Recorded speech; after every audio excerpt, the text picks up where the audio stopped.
Guys, Eric Sigismondi here with Dynamic Edge team at Maisel G Realty. Hey, listen, I just want to do a quick public service announcement. If you are looking to buy a house and you don't know where to process, where to start, what the whole process entails, stay tuned. We're going to do a quick, maybe a 10-minute video here to just kind of tell you what to expect and take you through the process. Now, it's going to be a lot longer. I'm going to talk fast, so stay tuned and hold on, put your seatbelt on. Let's go ahead and get started. Okay, so you're looking to buy a house, you don't know where to start. Obviously, you've never bought a house before, maybe you haven't, it's been about 10 years. You want to pick an agent right off the bat. You want to start with an agent, talk with an agent, talk about what your goals are, tell them where you want to move to, what you're looking to do, so they can help better guide you through the whole process. There's tons of great agents out there. Research them, do whatever you have to do, your due diligence. Once you find that agent, make sure that one of the strengths that this agent has is problem solving, and they're a professional negotiator, because those are the two most critical skill sets you want your agent to have during this process. So let's get started. You're looking at all these houses, they're 300, 400,000, 500, maybe 250. You don't know what you qualify for, so you're wasting your time looking at those houses. So the first thing you want to do is have your agent set you up with a preferred lender, or maybe you have one on your own. Talk with a loan officer and discuss what the whole process as far as obtaining a loan. What's required? You're going to need to have your credit check. You're going to have your work, employment. All that's going to be verified. Tax returns are going to be verified. This is all a process, what we call a pre-approval process, not pre-qualified. The difference between a pre-qualification and a pre-approval is simply a pre-qualification. You call your loan officer, you talk to him, and you tell him everything that you make, what your bills are. You're going to tell him, what your credit score is, what you think it is. That's a qualification, not a pre-approval. Pre-approval is going to be once that loan officer gets all the documentation to validate what you told them during the application process. Once that goes through underwriting, they validate, what you say you make, what you say you pay in payments every month between credit card, car payment. That's all going to come into consideration on the amount of money the bank's going to lend you. How does that work? Loan officer is going to be better off telling you exactly the process, because we don't know what your credits looks like. There may be some credit cards where you have to pay down your balance. There may be some that are charged off, and you may have to pay, take care of that before you can move forward with the process of buying a house. Anyway, you talk with the lender, you get all that information to them. The lender's going to see what you qualify for on a monthly payment with your car payment, some of those credit cards, if that makes sense. So with that mortgage payment of the new house will determine that payment, that amount will determine how much money we can start looking for in the market as far as a house, a resale, or new construction for that matter. So if you're only qualified for, say, $2,200, $2,300 a month, or maybe even $1,500, that will determine how much of the total sale price of a house you can start looking for. Okay, we get your pre-approval. What's next, Eric? Great question. We get this asked all the time. We'll start looking at setting you up on a criteria search in the MLS and start looking at homes that match your criteria: location, size, feasibility. Once we find several homes that match that criteria, as soon as we see them coming to market, we'll go ahead and schedule a time to go ahead and look at them. If that house matches all your criteria, you love the house, you want to make an offer, that's where we come in as professional negotiators to start negotiating that offer. Now, in that process, there may be an opportunity where we can negotiate where that seller who's selling their house, and since you're a buyer wanting to buy it, there's a little bit of leverage you have right now. You can go ahead and try to request a seller concession, meaning the seller's going to pay at closing a concession out of their proceeds. They're paying money back to you to cover your closing costs and your prepaids. What are prepaids? The loan officer is going to go over it with you, but it's going to be setting up your escrow account so the bank can pay your mortgage and pay your homeowner's insurance every year out of the monthly payments that you're making. So not everything in that payment that you're making monthly is going to be applied towards your principal and interest. A lot of that's also going to be building up your escrow account, which is, think of it as a savings account. So they will pay the homeowner's insurance for you, and they'll pay the property taxes for you, so you don't forget or anything like that. Don't go without any uncovered insurance, uncovered without insurance. So anyway, with that being said, we find the house, we do our negotiations up front. We're going to negotiate some of those terms, what the price that you're going to pay for the house, what we're going to ask for a seller concession. Are we going to buy down your rate? What does that mean? Again, temporary rate buy downs. Your loan officer is going to go over it with you, but here's a quick synopsis. We can go ahead and ask that seller to give you a contribution, again, a seller concession, to contribute towards your rate buy down. So if you're at 6.2% qualified right now, you're approved for 6.2% mortgage. We can do a 2-for-1 buy down. It may cost $10,000 or $11,000, $12,000 The lender will give us those numbers. And again, we're going to see that first year, your mortgage payment, your interest rate will be 2% less than what they quoted you. So if you're at 6.2% lock, or 6.1 or 6.5%, depending, everything's going to be relative to your credit score amongst other factors. So let's just say you're at 6.2%. Again, that rate buy down for the first year will be 2% less. So now you're going to be at about a 4.2%. The following year, it'll go up 1%. So the second year of owning your home, paying your mortgage, you're going to go up now from 4.2 to 5.2%. The following year, another 1%, which is back to where you were locked in originally at 6.2%. I'm sorry if I'm talking too fast, but there's a lot of information I want to cover in a short time. So feel free to rewind this or just DM me and we'll have a quick complimentary phone call and discuss your situation. Once we go through those negotiations in the contract, in most cases, everybody's asking for what we call an as-is Florida bar, FAR bar rather, real estate contract for purchase. This allows us to have a right to inspect the home, buying it as is. If we find any issues, material issues, any kind of defects in a home, anything that needs to be repaired, we can negotiate that during our inspection period. In most cases, we'll ask for 15 days to get a licensed inspector out to the home to inspect the home. You're going to inspect the roof, we're going to inspect the pipes, we're going to inspect the electrical, take the panel off. This is their wheelhouse. They're going to give us a full report letting you know where you stand with this house, whether it's a resale or even new construction. And we covered that in another video. But let's talk about a resale. So with the resale, you're going to go ahead, we get that inspection report back. You and I will discuss what is going to need to be fixed if it's going to stand in the way of your financing. Now, if we take a step back and go back to financing, there's several different loans. If you require a loan, we have a lot of cash buyers out there, but let's say you do require a loan from a bank.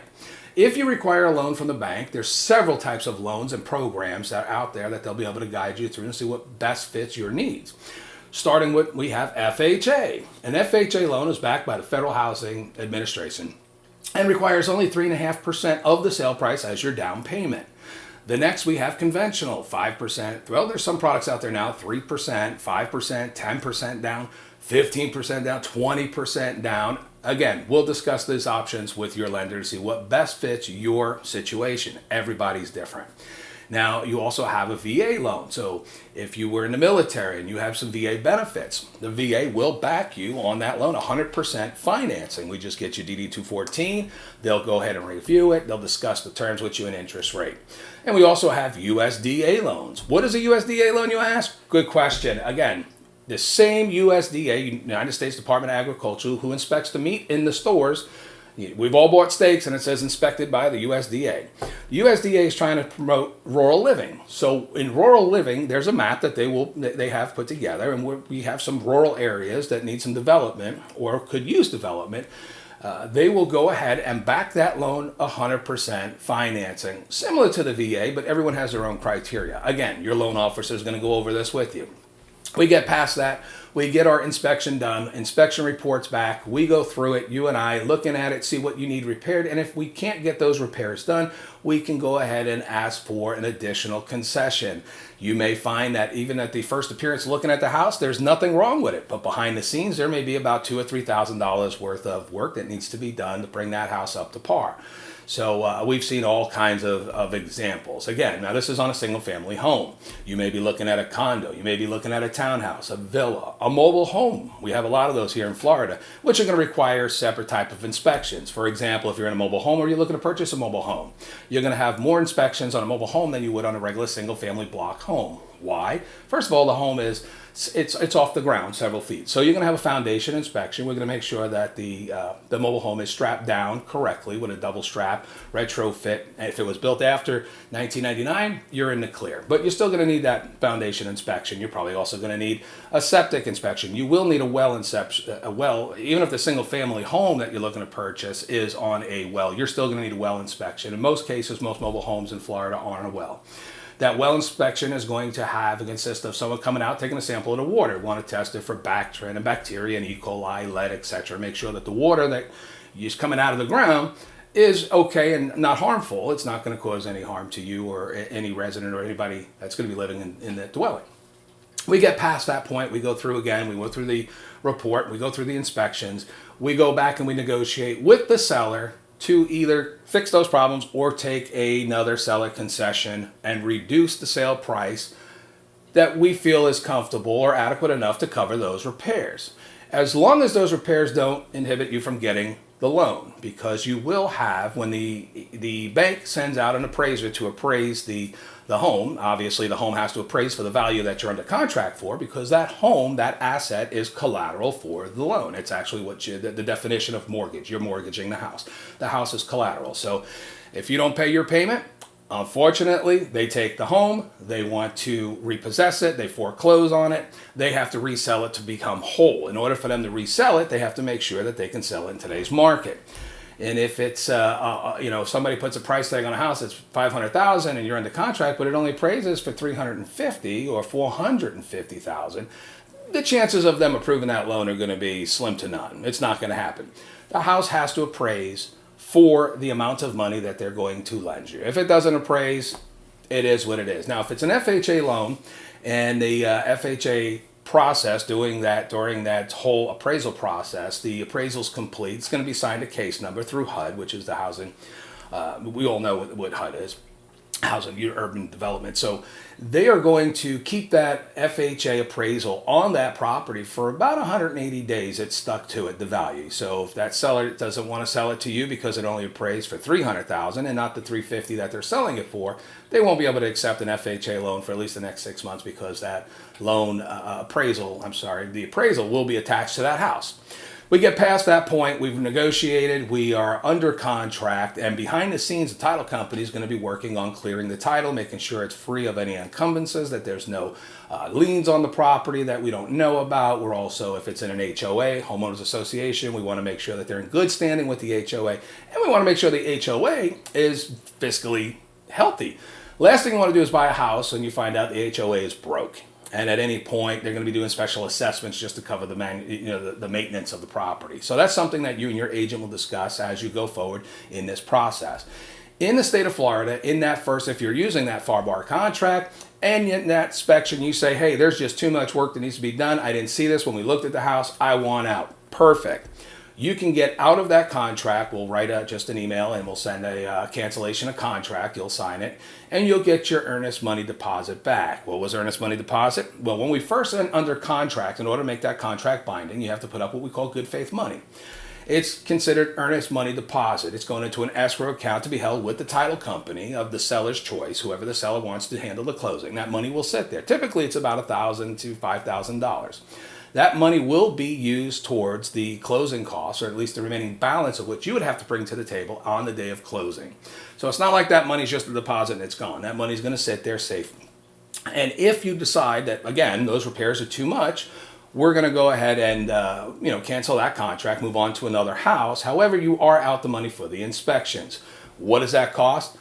Inspections can be based anywhere from $350 to $550, $600, or even higher, depending on the size of the house. It's all based off of the living square footage and the total square footage that they're inspecting. So the inspector will ask you for the address prior to going out and doing the home inspection, and they're going to give you a price. And you're more than welcome to shop around and see if you can get a better deal. With that, we pass all that. We pass the point of inspection. You're good. You want to go to closing. Now, the next several weeks, where it seems like there's nothing going on, there's a lot going on behind the scenes. Again, title company searching municipal liens and checking the regular liens, making sure there's no encumbrances, that the mortgage is the only outstanding balance on the house. They're going to get all of the numbers together, and we're going to review them together. Once we review them with your lender and everyone approves these final numbers, you'll go ahead and get a closing disclosure. And once you get that closing disclosure with your rate, your payment, all that information, you agree to it, you sign it. 3 days after you sign that CD, in accordance with TRID regulations, you will then be able to move to a clear to close. Once you close, we're going to do a walkthrough, typically the day of. And why are we doing a walkthrough through the house? We're going to go through a walkthrough through the house to make sure that the house is exactly what you purchased. We want to make sure that the appliances are still there. I can't tell you that how many times, well, I can tell you. I mean, there's a handful. It doesn't happen all the time. But you get under contract and you think you're getting this beautiful stainless steel double door refrigerator with water and ice. And then we go through the final walkthrough day of closing, and there's a little white, maybe half the size refrigerator sitting in its spot. That's an issue. That's a problem. We'll raise that immediately. But once you go to closing and you sign all those documents, and there are a lot of documents, the house is yours. You own that home. So you want to make sure it's critical that you go through and do a walkthrough inspection. Make sure when they're moving, they didn't take a dresser and accidentally the movers or the seller themselves hit a wall and put a huge hole in the wall, because you are taking that house as is. So the expectation when you get in that house, when you do the walkthrough, is it needs to be broom, swept, mop, clean, and looks like it's vacant and ready to move in. As long as it's okay and it meets your standards and your agent standards, follow through, go to the closing, and good luck. Congratulations. You've now entered one of the best American dreams that you can find out there. Home ownership, owning a piece of real estate. There's nothing like going out and cutting your own grass. Now, not everybody wants to do that, but it is enjoyable when you have your own piece of property. You don't have a landlord hounding you for your rent. So stay tuned for more information. If you like this one, we have a big catalog we're going to put together for more of these processes, and whether or not you're buying, you're selling, whether it's commercial, we've got experience in all areas. We've sold $1 million homes, businesses, veterinarian clinics, schools. We can help you in every aspect and all things real estate, whether it's buying, selling, even if you just want information on investing. We have tons of investors that we work with. We worked with investors who are doing flips. We do investors that were doing buy and hold rentals, and we'll help you go through the process and make sure that your business model matches what you're looking for in the purchase. Albeit cap rate, however your model is, whatever model you determine is best for your portfolio and investing in real estate. We'll help match those properties, or at least those prices, and help you negotiate and get that best deal so that piece of property, that asset, fits perfectly in your portfolio. So stay tuned, or again, if you have any other questions, feel free, reach out to us. We're available all the time. I'll put my information up on the screen. If you do contact us through Facebook or through direct message, give us a little bit to get back with you, but we'll be back with you shortly, and hopefully we can help you on your journey to home ownership. Thanks a lot, guys. Have a great day, and God bless.